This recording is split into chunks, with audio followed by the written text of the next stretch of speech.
ہم یہ سمجھتے ہیں کہ صرف گھر اینٹوں اور پتھروں سے بنتا ہے۔ گھر کے ماحول کو ٹھیک رکھنا سب سے پہلی ذمہ داری بچوں کے لیے اچھی ماں کا انتخاب، اچھی بیوی لے کے آنا گھر میں، یہ سب سے زیادہ اہم مسئلہ ہے۔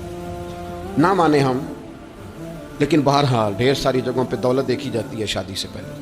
ماں باپ نے بڑی زیادتی کی، بڑا ظلم کیا، ناراض نہ ہونا، بڑا ظلم کیا۔ پیسے دیکھے بچی اور بچے کا نکاح کر دیا۔ یہ اتنا بڑا زندگی میں آپ نے اپنی اولاد کے ساتھ ظلم کیا ہے کہ آپ تو سائیڈ پہ ہو جائیں گے، لیکن وہ بیچارہ ساری زندگی اس کو بھگتے گا۔ نبی پاک صلی اللہ تعالی علیہ وسلم نے الفاظ کو کھول کر بات کو واضح کر کے بتایا تھا۔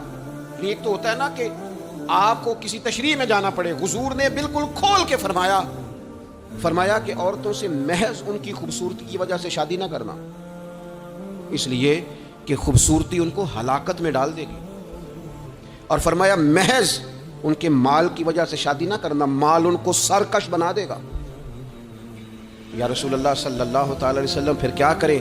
تو محبوب فرمانے لگے ان کی دینداری کی وجہ سے ان سے شادی کرنا۔ اور یہ ابن ماجہ میں لفظ موجود ہیں، اللہ کے محبوب علیہ الصلوۃ والسلام فرمانے لگے کان میں سوراخ والی کالے رنگ کی باندی اگر دیندار ہو تو تمہارے لیے بڑی بہتر ہے۔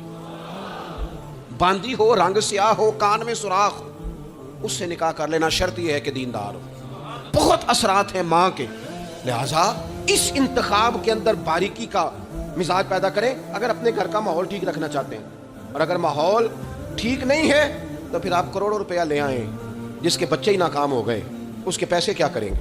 آپ بہت بڑا گھر بنا لیں، لیکن اگر بچے ہی ناکام ہو گئے تو آپ کی بڑی حویلی کیا کارنامہ سر انجام دیں؟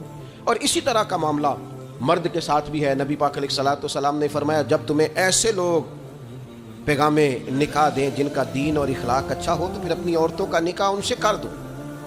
اگر ایسا نہیں کرو گے تو زمین میں فتنہ برپا ہوگا، فساد ہوگا۔ نیک مرد جب ملے تو پھر اس کے ساتھ نکاح کرو۔ صحیح بتانا، خالی نیک دیکھ کے رشتہ دے دیا جاتا ہے؟ نیک ہے، دیندار ہے، اچھے اخلاق والا ہے، خالی تقویٰ دیکھ کے لوگ رشتہ دیتے ہیں؟ بڑا کچھ دیکھا جاتا ہے، بڑا پس منظر دیا تو تنخواہ تھوڑی ہو تو کہتے ہیں کماتا ہی کچھ نہیں۔ اگر تو بہو آئے تو پھر تو اس کے نصیب کا رزق ہے، اگر بیٹی نے جانا ہو تو پھر اس کے نصیب کا رزق نہیں ہوتا۔ تو جن رشتوں کی بنیاد لالچ پر رکھی جاتی ہے وہاں گھر کا ماحول درست رکھنا ممکن نہیں رہتا۔